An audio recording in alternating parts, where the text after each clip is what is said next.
Welcome to the Student Affairs One Thing New Professional, a podcast that asks a simple question of new professionals in the field. What is one thing you have learned you feel will help you as you move forward in your career? I'm your host, Stuart Brown, the developer of studentaffairs.com, one of the most accessed websites by student affairs professionals. On our pages, we have the most cost-effective job posting board, listing hundreds of open student services positions and a wide range of webinars. On today's episode, I am very pleased to have Whitney Sullivan, who is a former program leader for fitness, wellness, and student staff development at Montana State University and is now a motivational speaker and leadership coach. Welcome to the program, Whitney. Thank you. Happy to be here. So, Whitney, what is your one thing? Well, my one thing is start getting practice now in difficult conversations, and especially when you have low stakes opportunities. Because if you can do it when the pressure is low, you're going to be far more equipped to do it when the pressure is high.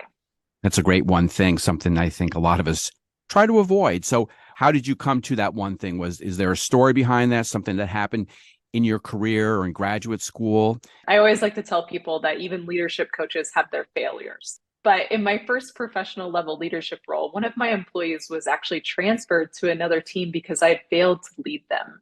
And I had a bad habit as an emerging leader of overusing empathy or just having compassion without limits.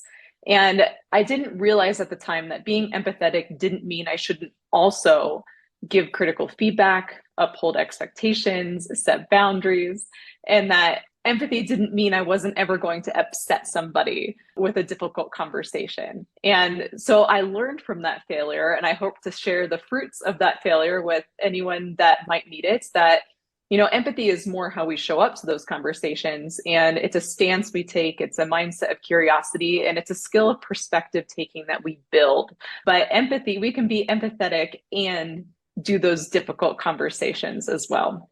I think a lot of times staff, they might not at the moment appreciate it, but probably do appreciate that you're upfront with them, letting them know the good, the bad, the ugly, as opposed to going around in circles or drawing things out. I remember when I was in graduate school talking about something that we learned many decades ago. And there was a student who I think I had to fire. And I brought the person into my office and I was just hemming and hawing. And he finally said to me, "Look, Stu, if you want to fire me, just fire me." And I was so taken aback. Of course, I then said, "You're fired." But it really taught me to be upfront with people and not drag your feet. And I think sometimes we forget that even if someone might be upset because they got fired, or they might, we might hurt feelings from a difficult conversation. I think we forget as leaders sometimes that there's a part of our employees that does expect that from us. I think when we have that courage to engage in a difficult conversation, it does reinforce clarity in our role as leader. And then usually people come back and they're like, well, I guess it checks out. Like, I guess I expect that from my leader. Well, I think it's something where it clarifies for the leader, but also for the individual, because they could just be zipping along thinking everything's fine. And then at the end of the semester, you have this really bad, let's say, evaluation. And they're looking at you, well, you never said anything. How come there were no checks and balances along the way? And then they get even angrier than if you spoke to them at the beginning of the semester. That's why it's so important, as they say, we never want anything to be a surprise in a performance and evaluation. And when I work with leaders, I encourage them, don't wait until the performance evaluation to uphold an expectation, to set a boundary, to have that difficult conversation, because otherwise it's just going to build, right? And it's going to make for an even more uncomfortable situation later on. I guess that's why it might be important to have a lot of one-on-ones with staff, so you can have those conversations in an easygoing format, that this is a planned thing. It's not the phone is ringing on the desk or the email blinks, "Get into my office now," but it's something scheduled, and you can really plan to bring things up. And I guess it's also, and this is maybe where your expertise comes in, it's how you say it. That it's not going to be confrontational. It's not going to be yelling and screaming. So anything that you can talk about in that respect? When I work with leaders in my coaching practice now, we almost always devote a full session to a conversation that they need to have, a boundary they need to set that might be difficult. my favorite thing to ask them in those moments is, you know, what is yours to own in this situation? What is your responsibility? And the reason I ask that is that sometimes when we need to deliver difficult news or have that conversation, we get over focused on how the other person is going to respond. And I see that leaders kind of go one or two ways. They get so kind that the message is completely watered down and the person doesn't even know what you said, right? They're like, wait, what did I do? Or the person is, well, I'm just going to say it like it is, you know, but like that kind of shuts down connection. Like if you're rudely blunt, right, that'll also shut down connection. And so leaders find that something that they can own is finding that balance between being clear and kind in delivering that message, and then creating a safe space for that person to just receive the message instead of trying to control them. Oh, you know, don't cry, don't be angry, don't be upset. It's like, well, maybe you told them something that was kind of hard to hear. And instead of trying to control the reaction, just let them react. And then they find that they can control circling back a few days later to say, hey, you know, what does support look like from me moving forward? Like, just wanted to check in a few days later. And most of the time, that person's going to be like, hey, you know what? Thank you. Thank you for giving it to me clear and kind. Thanks for checking in. Thanks for letting me just be in the moment.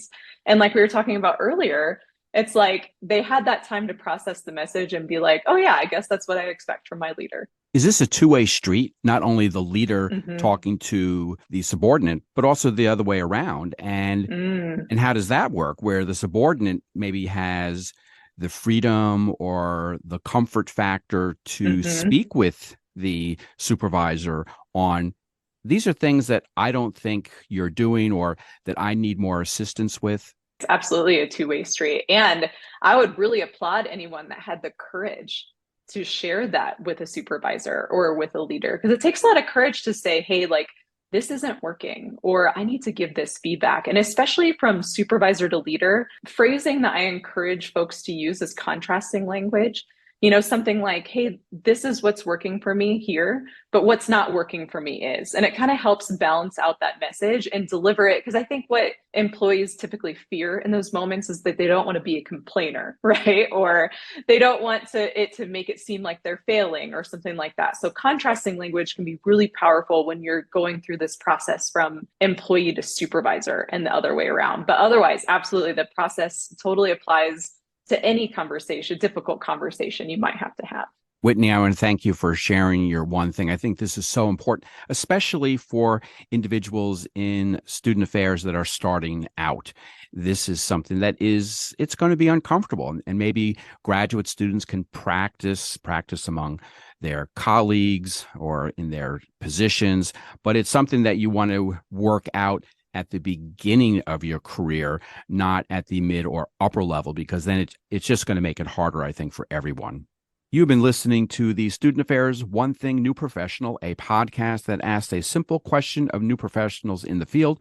What is one thing you have learned you feel will help you as you move forward in your career? My guest today has been Whitney Sullivan, who is a former program leader for fitness, wellness, and student staff development at Montana State University and is now a motivational speaker and leadership coach. I'm your host, Stuart Brown, the developer of studentaffairs.com, one of the most accessed websites by student affairs professionals. I hope you will join us next time for another episode of the Student Affairs One Thing New Professional.